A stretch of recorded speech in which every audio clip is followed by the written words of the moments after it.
Well, that's good news. Is it? It's good. I think it's good.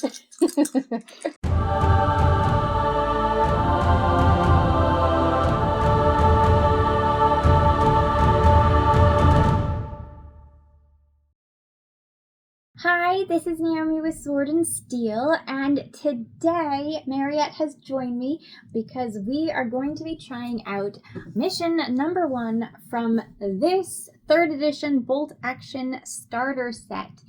And in the starter set, well, all of the details for what's in the starter set are going to be in the video that's in the description because I've already done that. But basically, for mission 1, we are learning simply how to move and shoot, and a couple of the orders that are involved. And Mariette is playing the Germans, and she has lovingly painted her Germans up.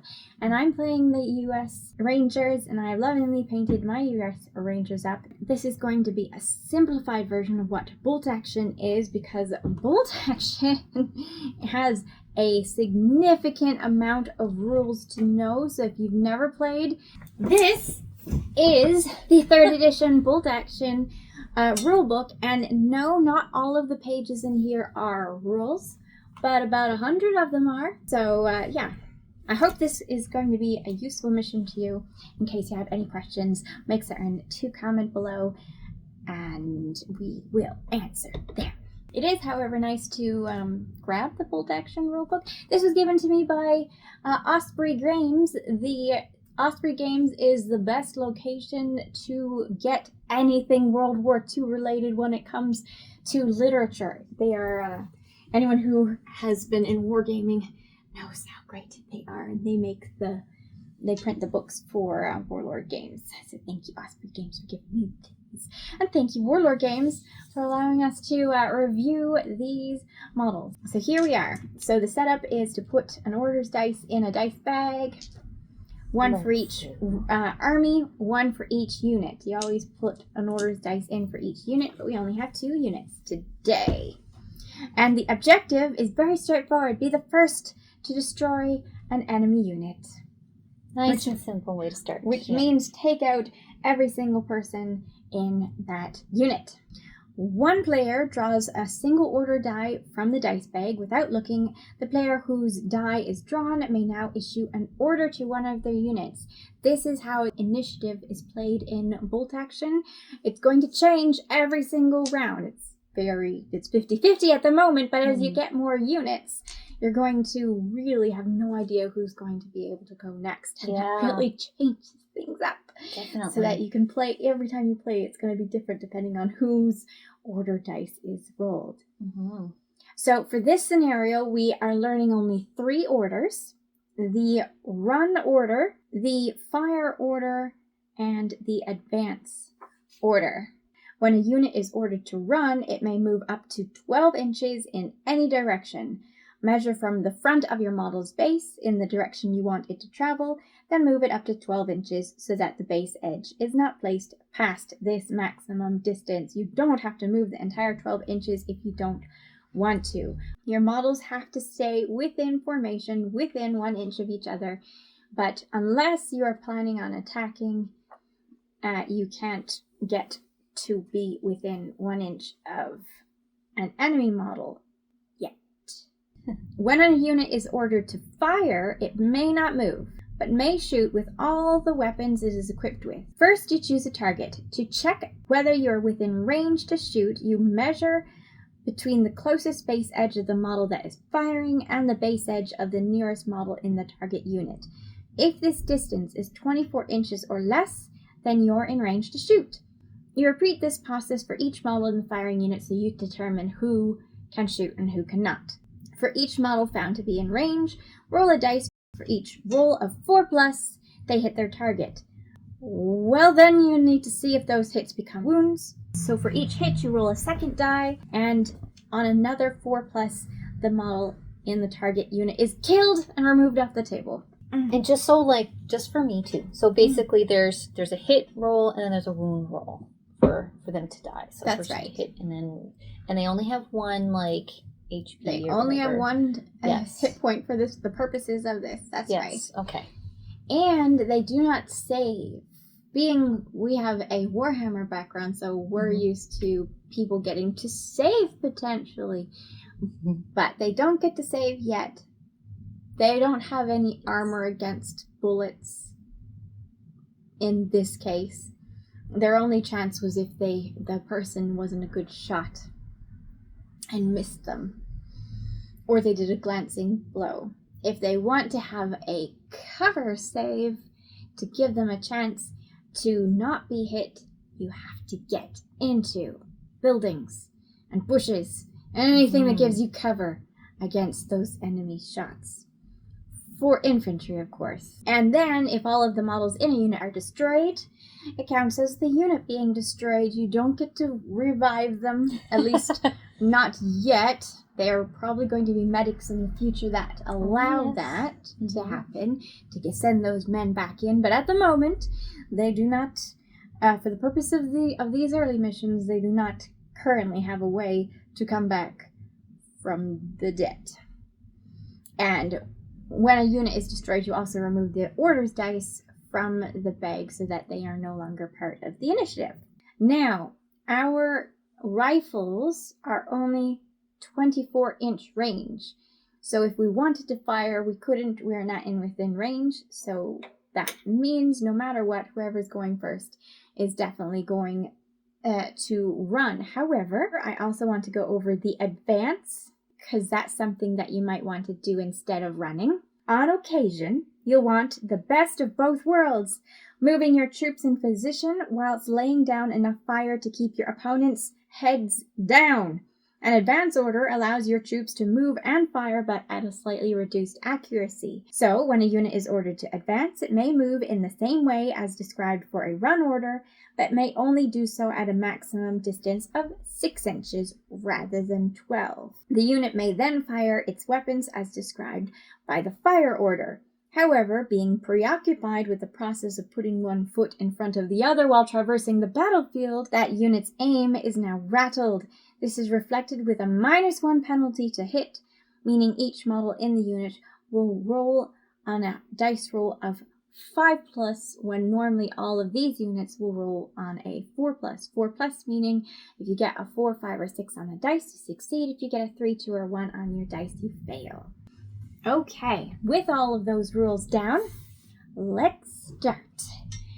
First off, we gotta see who goes first. Yes. Okay, I will help. Oh, it's you, dude. Thanks. So appreciate it. All right, I am definitely not within 24 inches, so I am going to run toward the enemy. 12 inches toward the enemy. Now, when you get bigger units, generally speaking, if you bring the first one up, you can just maintain the distance that they were prior to that and bring the other ones up. That's just so you don't have to measure every single one, and just to speed things up. Don't be sly though. Don't be sly and start putting this guy up here. If you're gonna measure one, make certain all the others stay behind him. From the original formation. From the original position. But everyone is completely fine with you doing that little shortcut. As long as you are honest about where all of them started and stopped. And now I have completed my run order. And you get, since there's only one person left to go, you get to make your order. Okay, and I'm not as good at being able to tell the distance, and I'd like to know before I decide. So, in Bold Action 3rd edition, I believe I read that you cannot pre-measure. I don't actually agree with that rule because my experience in war games means that I would have an advantage. So, we are going to be home ruling none of that. Yeah, so I have a fair chance at me figuring out she what to do. She can pre-measure all she wants. Thank you so and much. I don't think it even mentions in this particular one not to pre-measure, but I do think I read in this book that you can't pre-measure, but that is, we're not going to go with that. All right, so let's see. Yeah, so I'm definitely good. Okay, cool. The first many pages in this book is actually all history, which is quite nice. All set? Yes. What did you you chose to fire I'm gonna because try you're fire. Because this is within 24 inches. I had a feeling it would be, yes.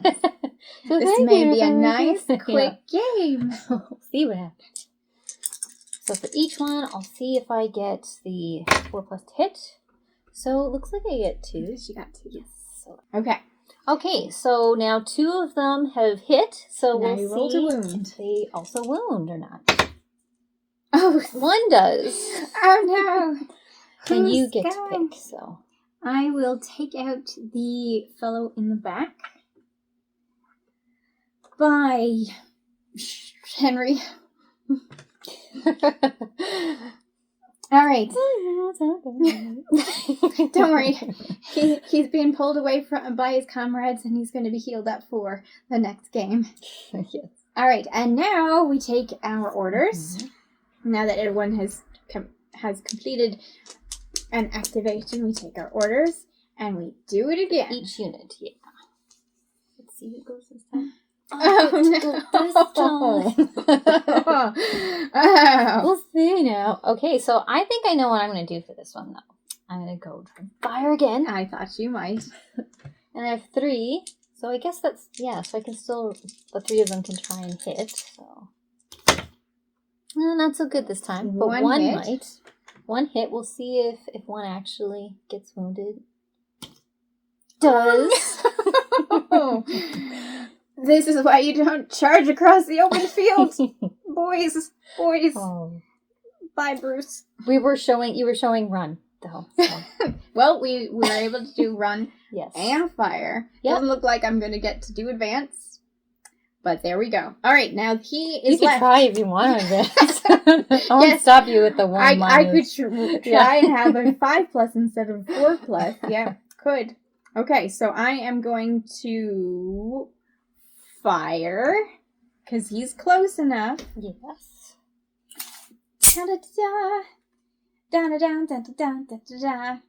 He is currently he's about 19.5 inches away for the record. And now I'm going to take my fancy sword and steel dice, roll, and hope for the best. You roll great with those, though. I think I have like a 25% chance of hitting you guys. And there we go. Okay, there we go. And then back we take into it back. The bag. They say that a game takes about 6 to 7 rounds. I feel like this is not going to last that long. No! Gee, I wonder, which I'm going to try this time. We shall see. There was actually this nice wooden fence. Just came up out of nowhere. Well, that's good news. Is it? It's good. I think it's good. All right, just roll out. Oh, so dead. At least double dead, yes. Okay. Well, that was mission 1. It's not going to take you long. Anyone who's familiar with wargaming, and even people who are not, will definitely be able to play more than 1 mission. Mm-hmm. Yes. In one sitting. You'll probably be able to play all 6 if you get all of your models assembled first. You can wait to paint them later. Assemble your models in one afternoon, play the next afternoon, and then maybe paint from there and learn. See what models you want to expand on. All right. Well, I hope you enjoyed. I hope you enjoyed this mission. Make certain to like, subscribe if you want to see whether I can have a comeback in the next mission. Thanks for watching. Bye. See you in a bit. Mission number 2. So now we have the All right, now we have. I'm not gonna do well for this one either. This is the one that's so hard for you.